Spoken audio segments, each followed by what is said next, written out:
آزاد کشمیر کے وزیر اعظم راجہ فاروق حیدر خان نے مسلم لیگ نون مڈلینڈز آزاد کشمیر کے صدر راجہ امجد خان کو کوآرڈینیٹر برائے اوورسیز کشمیر تعینات کر دیا ہے۔ راجہ امجد خان کی تعیناتی پر اوورسیز کشمیری کمیونٹی خوشی کا اظہار کر رہی ہے۔ ذمہ داری ملنے پر راجہ امجد خان نے برمنگھم میں 92 سے خصوصی گفتگو کرتے ہوئے کمیونٹی کی زیادہ سے زیادہ خدمت کرنے کا عزم ظاہر کیا ہے۔ جس طرح آج مسلم لیگ نون آزاد کشمیر کی گورنمنٹ نے میرا نوٹیفیکیشن جاری کیا ہے، میں مشکور ہوں راجہ فاروق حیدر خان صاحب کا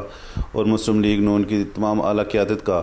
اور میں ساتھ اپنی کمیونٹی کا بھی شکریہ ادا کرتا ہوں کہ انہوں نے ہر دفعہ جو ہے یہ آواز اٹھائی کہ یہاں سے جو ہے وہ جو ورکر ہیں ان کو ایڈجسٹ کیا جائے۔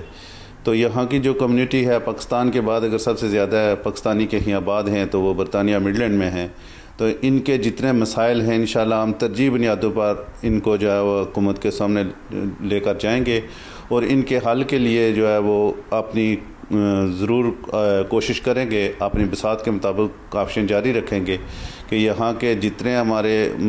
لوگ یہاں اوورسیز میں بس رہے ہیں ان کے بہت مسائل ہیں۔ یہ یہاں سے جب جاتے ہیں تو وہاں عدالتوں کے چکر لگانے پڑتے ہیں ان کو، تو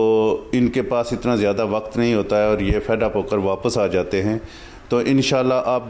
جس طرح یہاں کا ایک کمیشن بھی بنا ہے، کمشنر بھی بنا ہے، وہاں پہ عدالتیں بھی خصوصی قائم ہوئی ہیں اوورسیز کے لیے، تو اوورسیز کے جو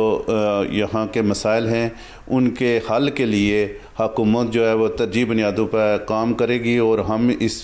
پہ حکومت کو مجبور کریں گے کہ اوورسیز کمیونٹی کو خصوصی طور پر جو ہے وہ ڈیل کیا جائے۔